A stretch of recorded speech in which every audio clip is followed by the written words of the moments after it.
주님께서 여러분과 함께 마태오가 전한 거룩한 복음입니다.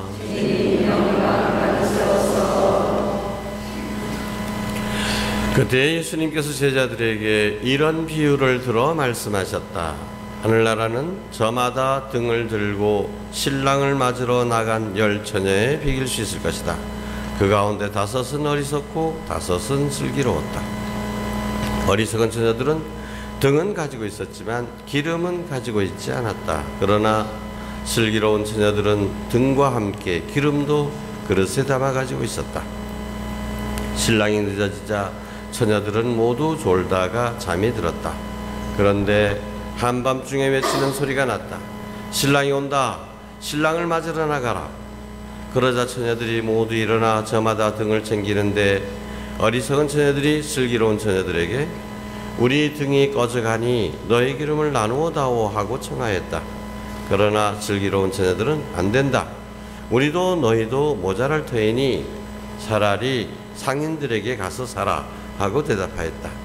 그들이 기름을 사러 간 사이에 신랑이 왔다.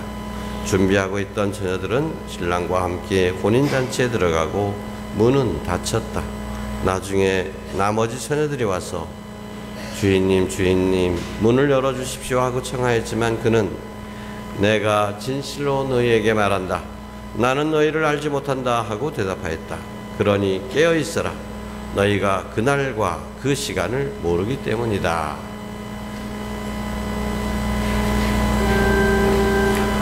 주님의 말씀입니다.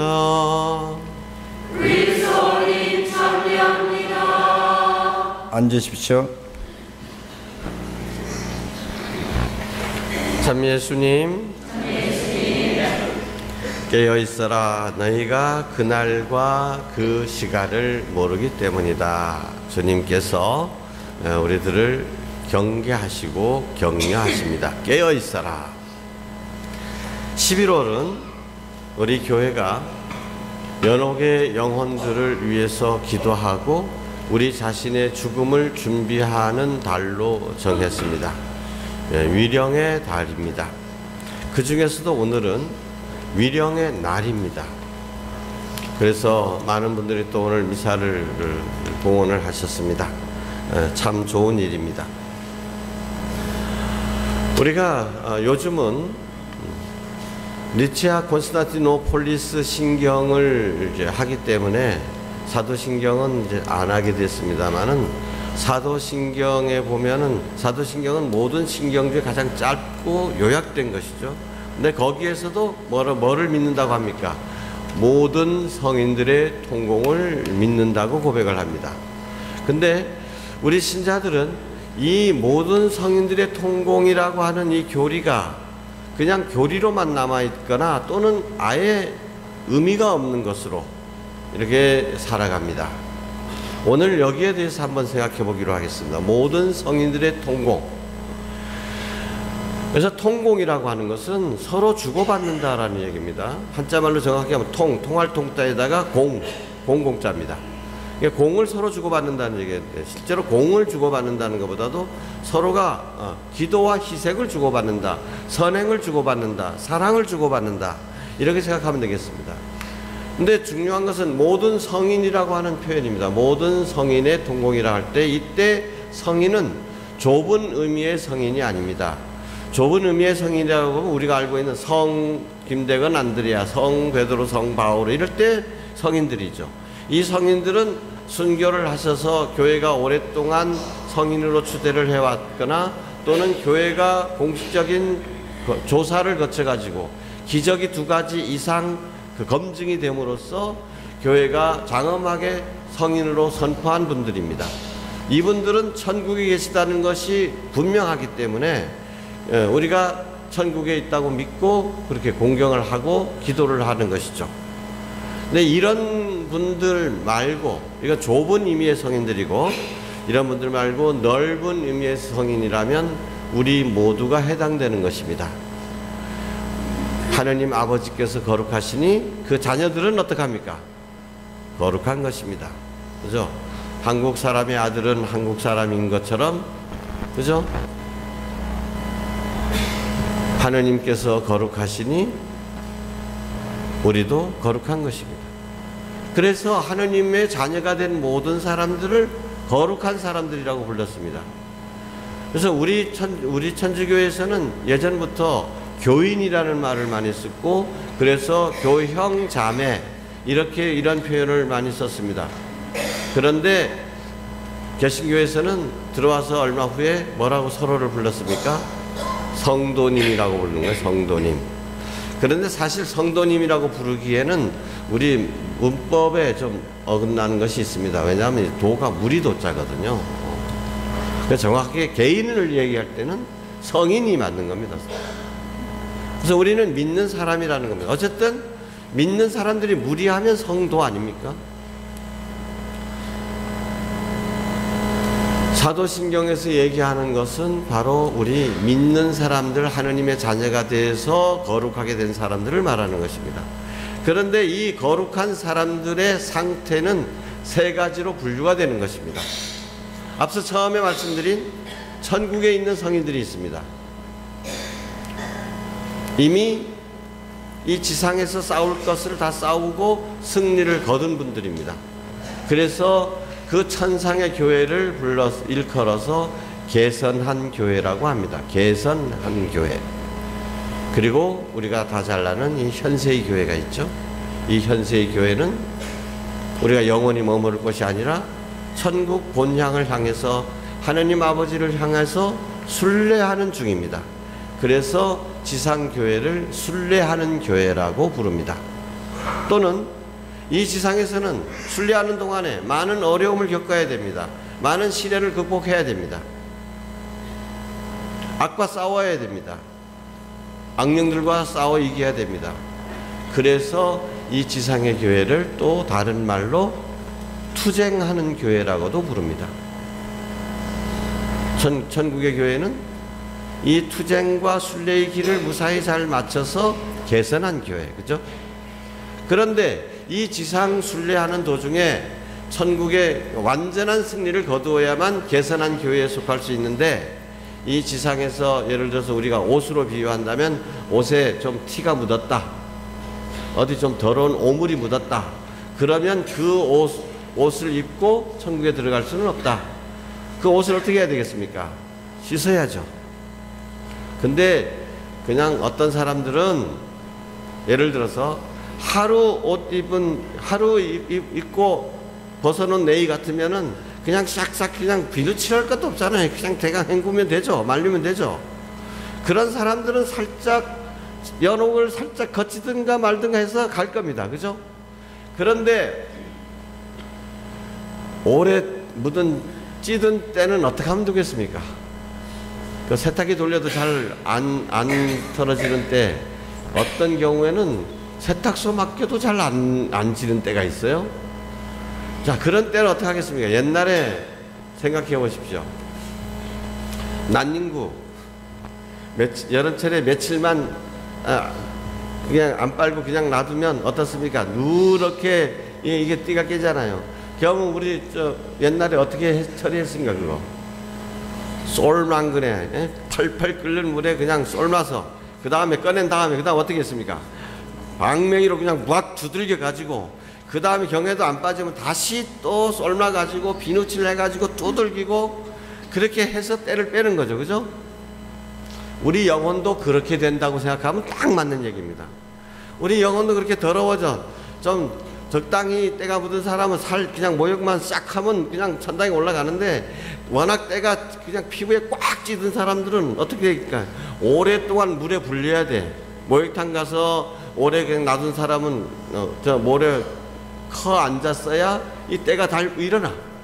경우 한 번은 제가 중학교 때 소신학교를 다녔잖아요. 제가 한 달인가 두 달쯤 된 것 같아요. 모욕하는 것도 저 허락 바닥 나가야 모욕하니까. 그래서 허락 받고 모욕탕에 갔습니다. 모욕탕에 가니까 때가 그냥 막 일어나죠. 그거 난 코코리 잘 벗겨놨어요. 시커먼 붉은 때들 나오는 거. 이제 때 잘 벗겠다 시뻘건하게끔 다 벗겨놓고 옷 입젠 이제 타월로 이제 닦으니까 또 나와. 어떻게 하면 좋겠습니까? 다시 푹 담가야죠. 그죠? 그렇게 해서 그런 사람들은 연옥에 오래 있을 수밖에 없다는 겁니다. 이 연옥을 일컬어서 뭐라고 하느냐? 정화 중인 교회라고 얘기하고 또는 단련 중인 교회라고 표현합니다. 이 단련 중인 교회라는 표현은 아까는 우리가 물로 표현을 하고 목욕탕에 표현을 하니까 좀 기분이 그런 대로 괜찮았는데 쇠의 비유를 한다면 쇠에 잡것이 많이 들었다. 그럼 어떻게 하면 되겠습니까? 용광로에 녹여야 되는 거예요. 용광로에 녹여가지고 쇠는 쇠대로 금은 금대로 불순물은 불순물대로 끄집어내는 거죠. 그래서 보통 연옥과 지옥은 뭘로 표현됩니까? 불로 표현되는 겁니다. 불에 의한 정화. 그래서 정화 중인 교회 또는 단련 중인 교회라고 이렇게 표현을 합니다. 그런데 이제 모든 성인들의 통곡은 이렇게 개선한 교회의 성인들, 우리 현세에 순례하는 교회의 성인들, 그리고 연옥에 있는 성인들, 이 성인들끼리 서로 뭐 한다고? 통한다는 얘기입니다. 통한다. 그러니까 통한다는 게 어떻게 통하겠습니까? 우선 먼저 생각을 해보면 우리 이 지상에 있는 교회가 우리보다 먼저 세상을 떠난 이들을 위해서 어떻게 합니까? 연도도 바치고 또 연미사도 바치고 또 화살기도도 바치고 우리의 선행도 바치고 전대사도 봉헌하고 이렇게 하잖아요. 그러면 연옥에 있는 교우들이 얼른 천국으로 올라가게 된다. 지상에 있는 교회는 이렇게 공을 세울 수 있지만 연옥에 있는 교회는 이미 자신으로서 뭔가 더 할 수 있는 것은 끝났습니다. 그래서 오로지 기다리기만 할 뿐입니다. 그래서 근데 지상의 교회가 자신을 위해서 기도해주면 그 공으로 미사를 봉헌해주면 그 공으로 천국에 빨리 갈 수 있다라는 얘기입니다. 그런데 아까 미사 전에도 잠깐 말씀을 드렸습니다마는 내가 연옥에 100년을 있을 거라고 생각을 해봅시다. 근데 사실 100년 하면 엄청난 것이죠. 그러나 영원에 비교한다면 100년이든 1000년이든 만년이든 그야말로 눈 깜빡할 사이죠.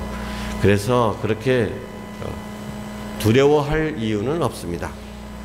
우리가 연옥에서 억만 년을 있어야 된다 하더라도 그래도 영원에 비하면 그거는 그냥 눈 깜빡할 사이니까요. 그런데 우리가 예를 들어서 100년을 연옥에 있어야 되는데 우리는 100년 동안 할 수 없이 동동 거기서 단련을 받을 수밖에 없습니다. 그런데 화북성당의 아무개가 나를 위해서 연미사를 봉헌해주고 기도를 해주고 그래서 그 덕분에 천국에 갈 수 있게 됐다. 얼마나 그 사람이 고맙겠습니까? 그럼 그 사람은 천국에 들어가게 되면 어떻게 하겠어요? 여러분이 그렇게 해서 빨리 100년 묵어야 될 건데 하루밖에 안 묵고 빨로 천당에 갔다. 그러면 어떻게 하겠습니까? 하느님 뒤만 졸졸 돌아다니면서 하느님 아이고 저 화북성당에 누시하고 봐줍서 어떻게 은총을 내려주십시오 하고 할 거 아니냐. 당연히 그렇게 되겠죠. 그러니까 천국에 있는 영혼들이 우리를 위해서 기도해주고 이렇게 돌고 도는 것을 모든 성인들의 통공이라고 하는 것입니다.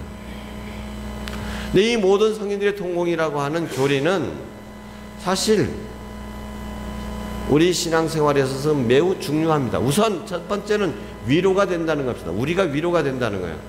내가 이 지상에서 연옥 보속을 다 못하고 죄를 깨끗이 다 씻지 못하고 죽는다 할지라도 그래서 내가 직천당 바로 천당에 갈 수 있는 자격이 없다 할지라도 연옥에서 오랫동안 묵어야 할지라도 별로 걱정 안 해. 왜?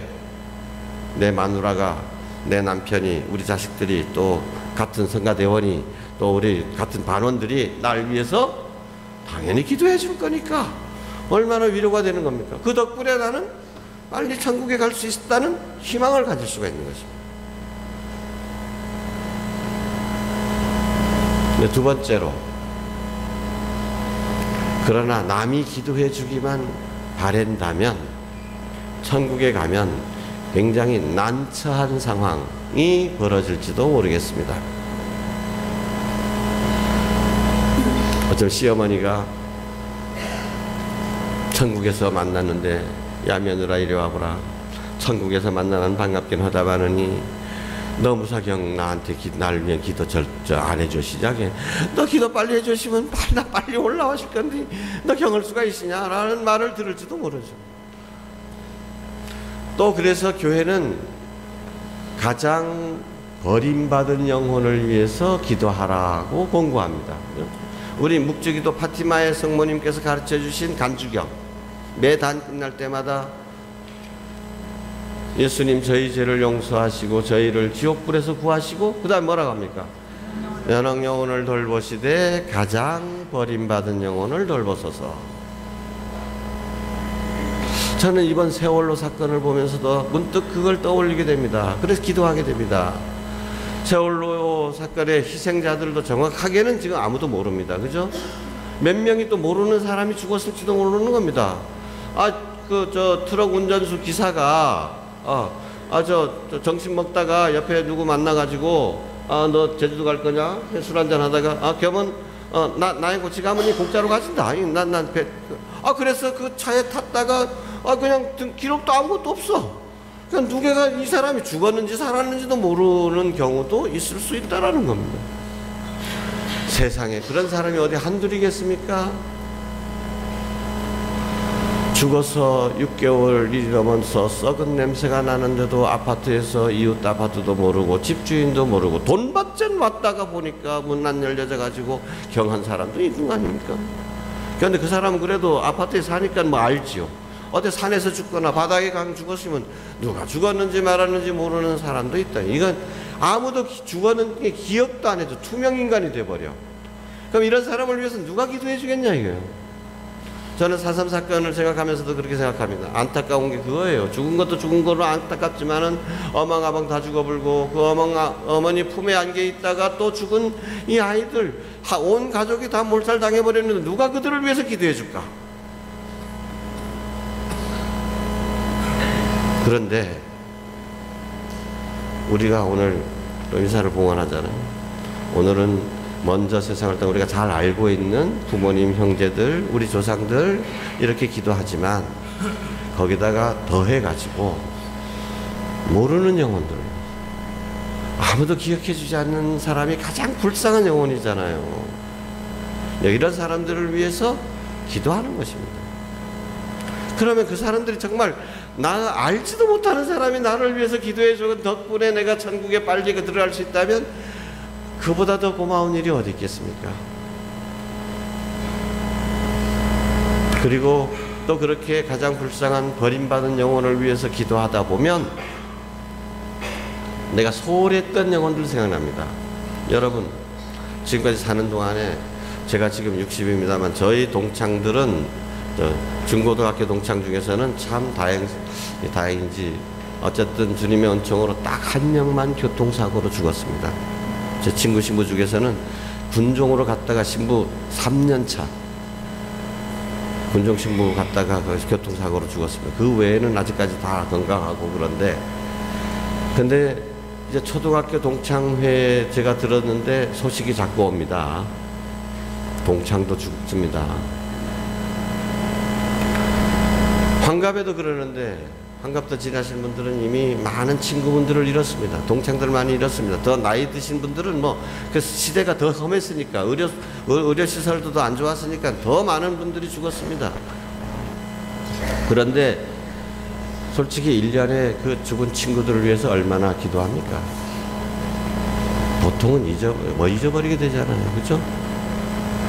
근데 이렇게 가장 버림받은 영혼을 위해서 기도하다 보면 하고 문득 떠오르는 영혼들이 있습니다. 그래서 그런 영혼들을 위해서 또 기도하게 되고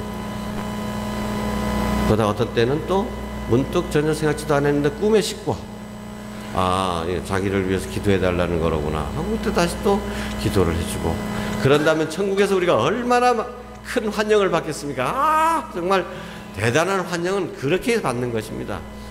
그래서 우리가 죽을 때 아무것도 가지고 갈 수 없다 그러지만 가지고 갈 수 있는 것이 있습니다. 뭡니까? 우리가 행했던 사랑입니다. 우리가 이 전혀 모르는 사람에게 베풀었던 사랑일수록 더 큰 사랑이 되죠. 사랑만이 영원하다는 것은 바로 그것입니다. 자, 오늘 위령의 날을 맞아서 내가 소홀히 했던 분들, 그래서 죄송한 분들, 그 죄송한 마음까지도 함께 주님께 봉헌하면서 자비를 간청하도록 합시다. 그리고 내가 당연히 기억해야 되는데도 내가 소홀한 탓에 잊어버리고 기도 잘못했던 영혼들을 위해서 또 오늘 간절한 마음으로 기도하고, 또 아무도 기억하지 않는 불쌍한 영혼들을 위해서 기도하고, 그렇게 기도하면서 또한 그렇게 되면 나도 언젠가는 그들 처지가 될 것입니다. 그죠? 자연스럽게 내 처지가 그렇게 될 것이라는 연상이 되죠. 그러면은 내 삶도 더욱더 충만하게 살아가게 되는 것입니다. 아, 죽을 때 내가 잘 죽어야지, 이 기간 동안만이라도 내가 잘 살아야지 하는 생각, 나를 그렇게 저절로 밀어주게 되는 것입니다. 오늘 그리고 이 11월 한 달, 위령의 달, 이 달이 정말 그래 모든 성인들의 통공 안에서 천국에 먼저 간 영혼들이 우리를 위해서 사랑으로 돌봐주고 기도해주고, 또 우리도 먼저 세상을 떠난 이들을 위해서 기도하고 잘 구국을 준비함으로써 은총의 한 달이 되기를 바랍니다. 아멘.